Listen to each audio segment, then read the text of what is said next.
Hello, good afternoon, students. Today I will teach civics lesson 3rd, state government.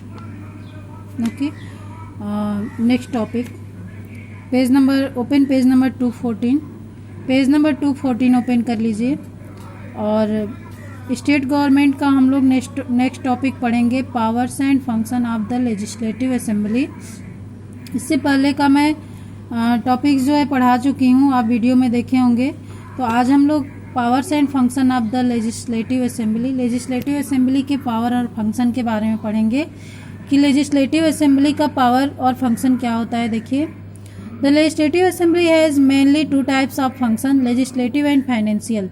Legislative assembly के main रूप से 2 types के उसके function होते हैं, लेजिस्लेटिव और financial.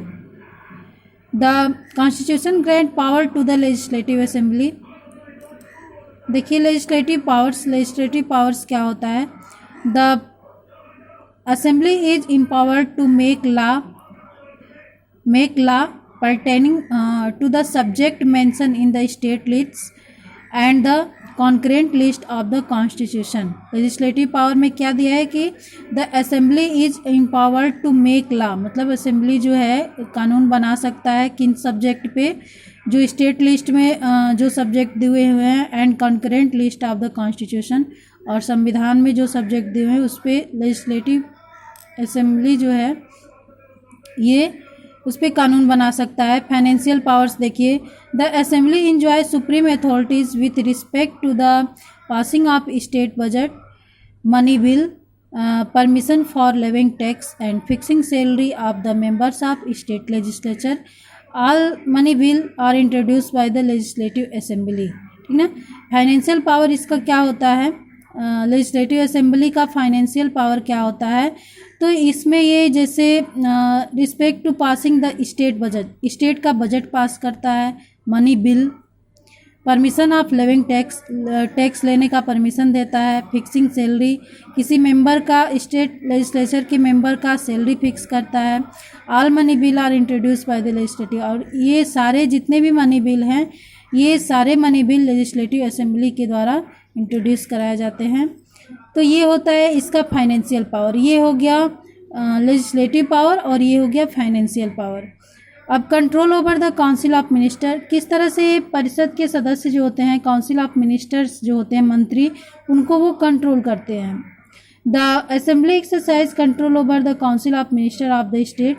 The members of assembly may ask question to the ministers. ठीक ना। तो ये जो असेंबली के मिनिस्टर्स होते हैं, जो मंत्री होते हैं, उनसे ये क्वेश्चन पूछ सकते हैं। ठीक ना, इनसे क्वेश्चन पूछा जा सकता है। They point out the problems in the administration, और उसका पॉइंट क्या, जैसे एडमिनिस्ट्रेशन में, उनके प्रशासन में कोई प्रॉब्लम आ रहा है तो वो किस वजह से आ रहा है, क्या इसका कारण है, इस तरह के क्वेश्चन उनसे पूछा जा सकता है। They may pass a no confidence motion against the council of minister and thus ask the entire ministry of the resign.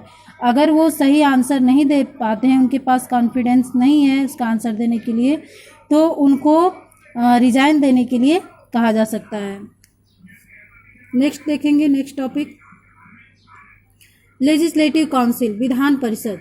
इसके बारे में देखिए, the strength of the legislative council should not be more than 1/3 of the size of legislative assembly of the state. कह रहे हैं कि किसी state के लेजिस्लेटिव असेंबली की तुलना में इसके सदस्य जो होते हैं लेजिस्लेटिव काउंसिल के, तो 1/3 साइज उसका होना चाहिए, मतलब 1/3 साइज उसका होना चाहिए। The members of legislative council are representatives of the local self governing bodies. कह रहे हैं कि इसके मेंबर जो हैं लेजिस्लेटिव काउंसिल के, वो लोकल सेल्फ गवर्निंग होनी चाहिए, जैसे टीचर्स हैं, यूनिवर्सिटी ग्रेजुएट्स हैं। 1/3 of its member are elect by the state assembly, और इसके 1/3 मेंबर जो है स्टेट असेंबली के द्वारा इलेक्ट होते हैं। Some members are nominated by governor, और बाकी जो इसके मेंबर्स हैं वो गवर्नर के द्वारा नॉमिनेट किए जाते हैं।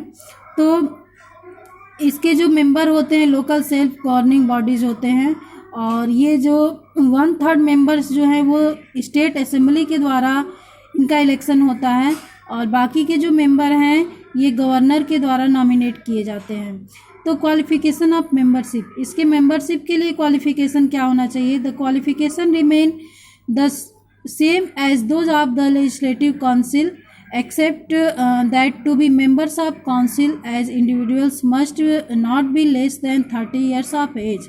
ठीक है, तो इनकी एज 30 ईयर्स से कम नहीं होनी चाहिए। जो भी इसके मेंबर हैं होंगे तो उनकी एज जो है 30 ईयर्स से कम नहीं होनी चाहिए। टर्म देखिए इसका, कितने साल कितनी अवधि के लिए ये चुने जाते हैं। The legislative council is permanent bodies, ये परमानेंट बॉडीज होते हैं। कैन नॉट बी डिसोल्व, मतलब इनको बीच में हटाया नहीं जा सकता है। जैसे दोषारोपण करके महाभियोग के द्वारा जो बीच में हटा दिया जाता है, तो इनको नहीं, लेजिस्लेटिव काउंसिल के जो सदस्य हैं इनको नहीं हटाया जाएगा। 1/3 of its member retire every 2 years and are replaced by newly elect members, और इसके मेंबर्स जो होते हैं हर 2 साल पे रिटायर हो जाते हैं, एवरी 2 years। 1/3 मेंबर्स जो हैं हर 2 साल पे रिटायर हो जाते हैं एंड रिप्लेस न्यूली इलेक्ट, और इनके जगह पे दूसरे मेंबर इलेक्ट किए जाते हैं। दस every member has term 6 years, और प्रत्येक मेंबर का जो टर्म होता है 6 years होता है। प्रत्येक मेंबर यानी कि इनका टर्म जो है 6 years के लिए होता है। बीच बीच में जो इनके मेंबर हैं वो रिटायर होते रहते हैं और उनका नए मेंबर का इलेक्शन होते रहता है, और इनका टर्म जो है लेजिस्लेटिव काउंसिल के जो सदस्य हैं इनका टर्म 6 years के लिए होता है। ऑफिसर्स देखिए, the legislative council elect a chairman and deputy chairman from among them to preside over the working of the council. कह रहे कि लेजिस्लेटिव काउंसिल के सदस्यों में से ही एक सदस्य चेयरमैन के रूप में नियुक्त किए जाते हैं और एक डिप्टी चेयरमैन के रूप में नियुक्त किए जाते हैं। जो लेजिस्लेटिव काउंसिल के जो सदस्य हैं उन्हीं सदस्यों में से एक व्यक्ति को चेयरमैन के रूप में इलेक्ट किए जाते हैं और दूसरे को डिप्टी चेयरमैन के रूप में इलेक्ट किए जाते हैं। Powers and function of the legislative council, legislative council के पावर और फंक्शन देखिए। The discussed earlier, the legislative council can not introduce the money bill even for the ordinary bill. It is will of the legislative assembly and prevails, it may delay or suggest amendments to the ordinary bill, but finally it is the legislative assembly which adopt the bill. The council can, however, put question to ministers and entitle the discussion on the various issue। देखिए इसके power और function, तो ये इसके बारे में हम लोग पीछे डिस्कस कर चुके हैं।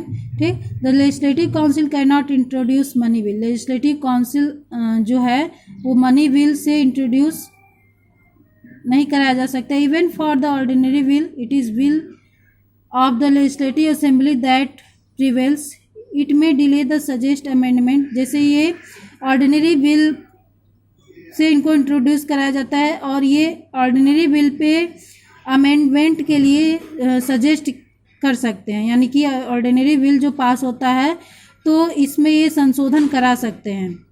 But finally it is legislative assembly, लेकिन फाइनल रूप से ये लेजिस्लेटिव असेंबली में जाता है विच अप्रूव द बिल, जहाँ पे बिल को अप्रूव किया जाता है। The council can however put question to ministers and initiate discussion, और वहाँ पे मिनिस्टर्स जो इसके मंत्री हैं, काउंसिल के जो मंत्री हैं वो क्वेश्चन उनसे किया जाएगा और उस बिल पे डिस्कशन किया जा सकता है। आगे देखेंगे state executive, the governor is the head of state. State executive, governor जो होता है स्टेट का हेड होता है। The administration of the state is carried on in his name but the actual responsibility is of the chief minister, लेकिन state की actual real जो responsibility होती है वो चीफ मिनिस्टर की होती है and his council of minister, और काउंसिल ऑफ मिनिस्टर परिषद के जो सदस्य होते हैं इनकी होती है। They run the state administration is the name of governor, लेकिन स्टेट का जो एडमिनिस्ट्रेशन होता है वो गवर्नर के, स्टेट का जो प्रशासन होता है वो गवर्नर के नाम पे ही चलता है। Generally a governor is appointed by one state but sometimes he can be the head of more than one state. कह रहे कि जनरल रूप से एक स्टेट में एक ही गवर्नर अपॉइंट किए जाते हैं, लेकिन कभी कभी ऐसा होता है कि he can be head of more than one state, वो एक से अधिक स्टेट के लिए भी अपॉइंट किए जाते हैं, यानी कि वो सिर्फ एक स्टेट के ना होके एक से अधिक स्टेट की भी देखरेख कर सकते हैं। गवर्नर के लिए क्वालिफिकेशन क्या चाहिए? To be a governor a person must fulfil the following candidates. अगर कोई व्यक्ति गवर्नर होना चाहता है तो फॉलोइंग कंडीशन, ये सारे कंडीशन उसके पास होने चाहिए। They should be citizen of India, वह भारत का नागरिक हो। They must not be less than 35 years of age, उसकी एज 35 ईयर से कम ना हो, यानी कि गवर्नर बनने के लिए गवर्नर की एज 35 ईयर से कम नहीं होनी चाहिए। दे must not B members of earlier of 2 houses of parliament of the state legislature और ऑफ स्टेट लेजिस्लेचर, वो पार्लियामेंट के दोनों हाउस के मेंबर नहीं होने चाहिए या स्टेट लेजिस्लेचर का भी वो मेंबर नहीं होना चाहिए अगर किसी को गवर्नर बनना है तो। दे must not hold any government office, वो किसी भी गवर्नमेंट ऑफिस को होल्ड ना किया हो। ठीक, तो इस तरह से ये क्वालिफिकेशन है गवर्नर का। अपॉइंटमेंट वो किसके द्वारा अपॉइंट किया जाता है? देखिए, the governor is appointed by president for the term of 5 years. Governor president के द्वारा 5 साल के लिए अपॉइंट किए जाते हैं। हाउएवर द प्रेसिडेंट में remove them from office before the completion of term. कह रहा है कि प्रेसिडेंट के द्वारा ये 5 साल से पहले भी रिमूव किए जा सकते हैं, हटाए जा सकते हैं। तो इस तरह गवर्नर की नियुक्ति कौन करता है? प्रेसिडेंट के द्वारा होता है। कितने साल के लिए किया जाता है? 5 ईयर्स के लिए किया जाता है, और समय अवधि से पहले भी इसको गवर्नर को रिमूव किया जा सकता है प्रेसिडेंट के द्वारा। Function and power of the governor. Governor के फंक्शन और पावर देखिए।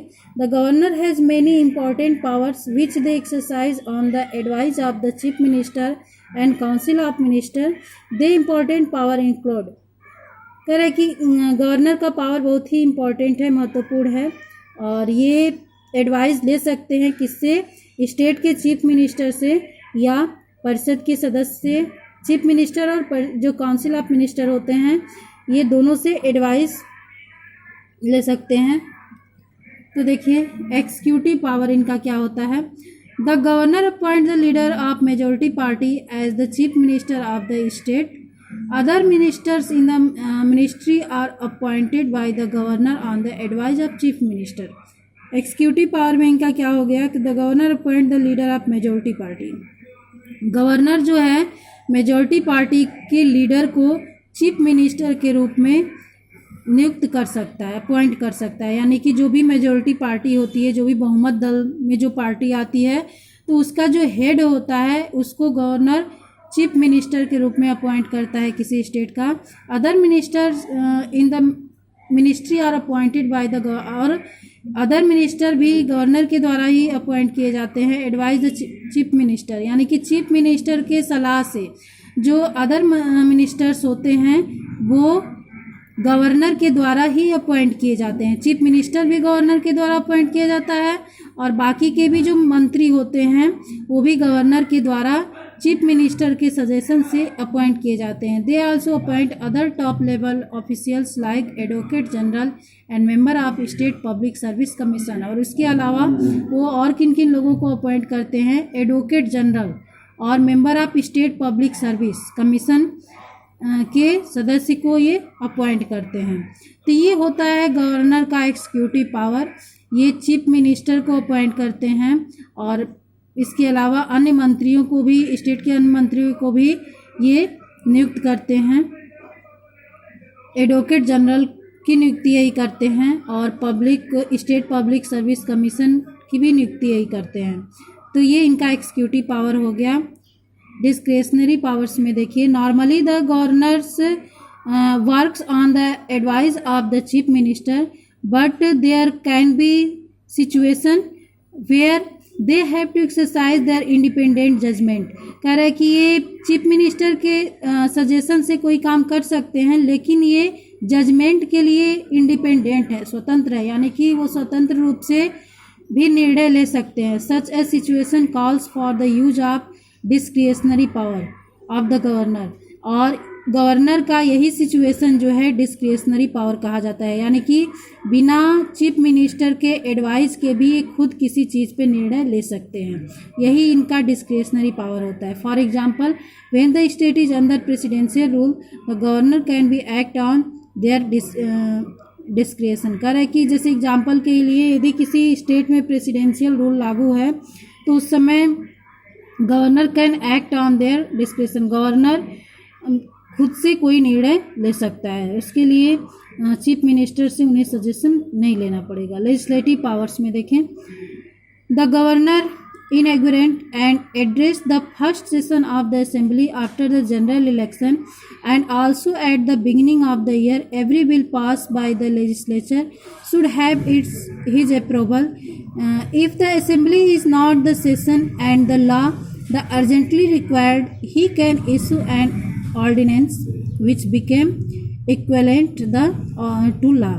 legislative power में उनका दिया है, जैसे फर्स्ट सेशन असेंबली का जो फर्स्ट सेशन चल रहा है तो उसमें आफ्टर द जनरल इलेक्शन के बाद and also at the beginning of the year every bill pass bye the legislative, मतलब जितने भी बिल पास होते हैं ये सारे बिल इनके अप्रूवल से पास किए जाते हैं, ठीक ना। जो फर्स्ट सेशन जब चलता है तो फर्स्ट सेशन में जब इलेक्शन के बाद, ठीक ना, आफ्टर द जनरल इलेक्शन के बाद जो होता है जो भी बिल पास किए जाते हैं तो ये इन्हीं के अप्रूवल से पास किए जाते हैं। फाइनेंशियल पावर्स देखिए, नो मनी बिल और annual budget can be introduce in the house without permission for the governor.